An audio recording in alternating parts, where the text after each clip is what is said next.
I suppose because it's St. Patrick's Day that many would have assumed I would have showed up with green hair, but Frederic and I like to piss people off, so I'm just a regular old blonde today. But I did bring my speech in a green folder. And it's long, so have a sip of your drink and lay back.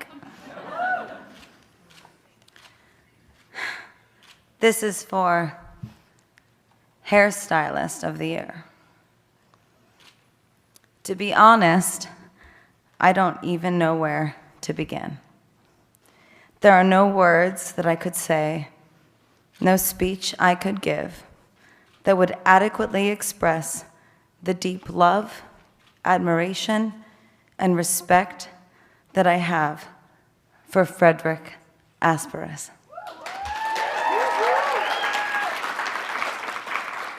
Even saying his full name, as the rock star he's become, I find myself thinking, no.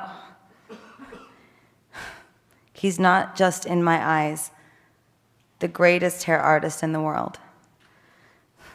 He's the brother I never had.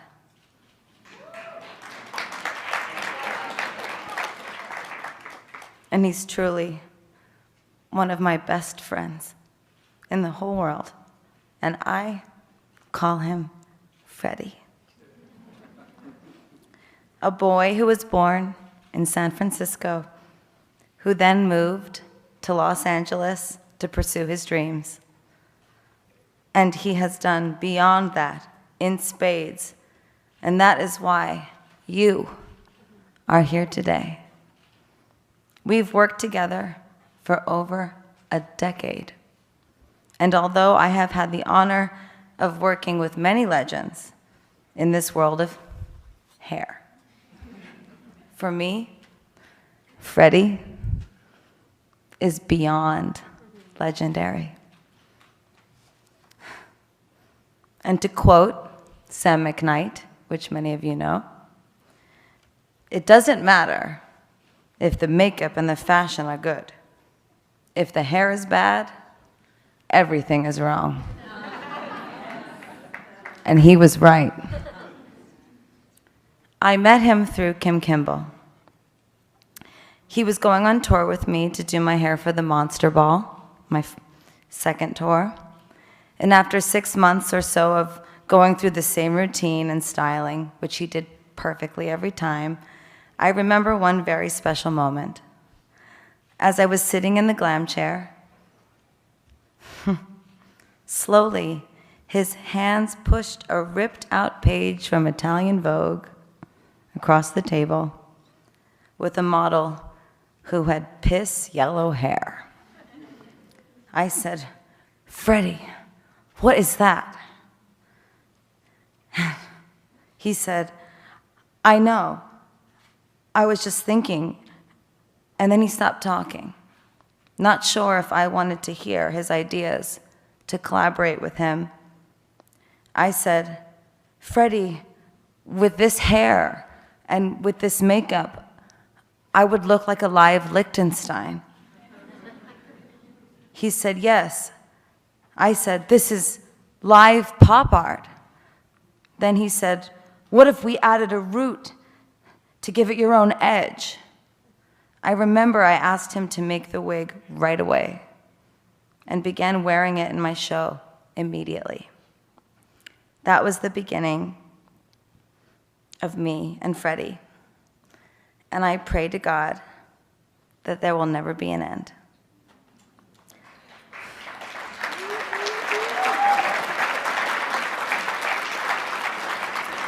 He has sewn 3 wigs together on my head because I wanted it to be more bombastic. He developed quick change techniques, I will not reveal his secrets, to pull off or put on sculptures of hair on and off my head for stage performances. He's changed my lace front and the pieces in 35 seconds while I'm panting, catching my breath, changing my costumes screaming to make my cue to hit the stage and sing. 35 seconds. The genius of this man is simply unparalleled.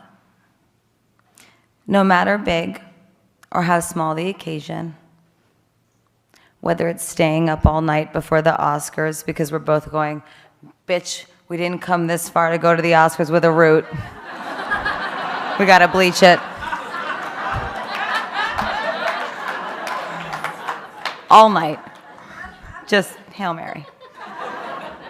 Or, just for a night on the town or a date. Frederic always operates, no matter big or how small, on the highest level of professionalism, focus, and above all, heart. He's always creating. He never, ever stops. Whether it's building wigs from scratch, masterfully, hair sculptures, coloring hair. And there's colorists, there's people that cut hair, there's people that make wigs. Freddie does it all. He colors hair with a diamond-like precision. He bleaches my hair to blonde perfectly, with never a single strand of my hair falling out. And I will not say names, but there have been some big names in Hollywood who have dyed my hair blonde and it has fallen out. Not with you. Cutting my hair or my wigs. And my favorite is watching him cut them with my music playing in the bathroom while he dances with the wig, imagining how it will move with me on stage. Singing along.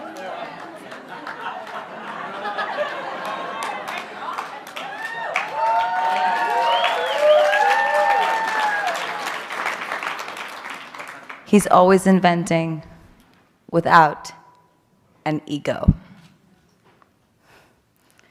He wants me to be one with his art.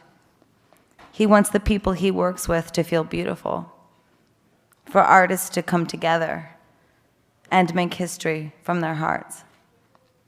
For Freddie, it actually isn't about the hair at all. It's about the inspiration that runs endlessly through him in a spiritually talented effort to make, for me, feel very strong, empowered, and ready to do what we both want. To not make people love us, but to make people love themselves.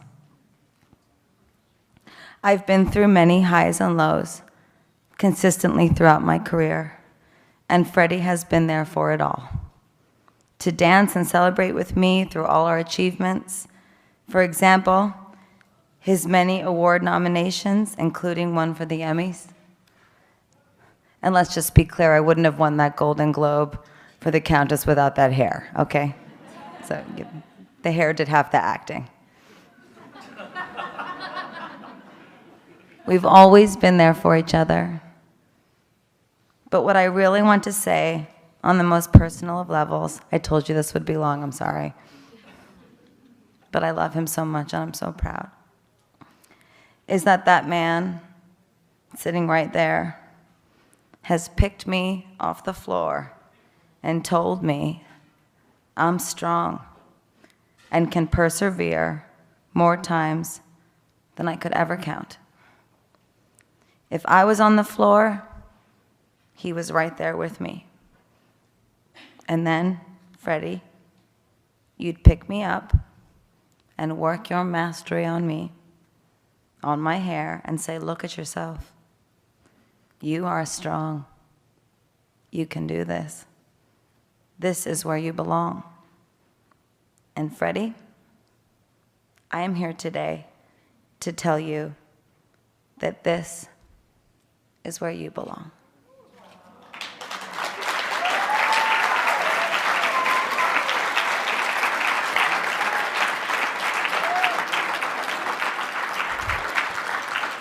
I have watched you I have watched you fight from being someone who was seen for doing my hair just for the stage, to making their way to the cover of American Vogue,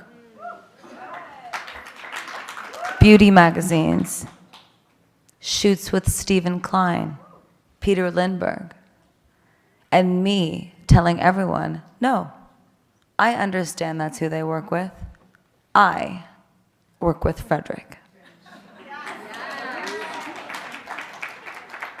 And I've also watched you cue up Don Henley's song, Dirty Laundry, our song, to help me stop crying and make me laugh and dance and remind me that life is beautiful, even with all our dirty laundry. Of all the things he has done, Frederic is simply the greatest, truly, hair artist on the planet. And when it comes to blondes, he has a library of information in his soul from women of any decade or century. He's constantly researching. I see him studying, practicing. He doesn't campaign his work to win awards, nor does he participate in using me or anyone else on social media to amplify himself to be famous. Freddie does not care about these things. He cares about people. He always reminds me of a famous Marilyn Monroe quote: "If you don't love me at my worst, then you don't deserve me at my best." You remind me of that, Freddie, all the time. And although you've done my hair thousands of times, with hundreds upon hundreds of iterations, the greatest part of you is your heart. You are not here to be a celebrity. You are not here to say, look at me. You are here because you are the purest form of an artist. You simply must create. For you, it is breathing. And you breathe life into me and everyone around you whenever you are around all of us. Our friends are here tonight. Some of the House of Gaga, we love you so much. He even inspired me to write a song on my album, Born This Way. Freddie, you don't know this. But I will leave you with this. As a sign of love and passion I have for you, as I witness your fearless passion running through your veins every day, I dedicate this song to you. To quote my song, Hair. Whenever I dress cool, my parents put up a fight.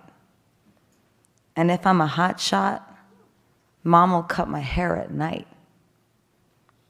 And in the morning, I'm short of my identity. I scream, Mom and Dad, why can't I be who I want to be? I just want to be myself, and I want you to love me for who I am.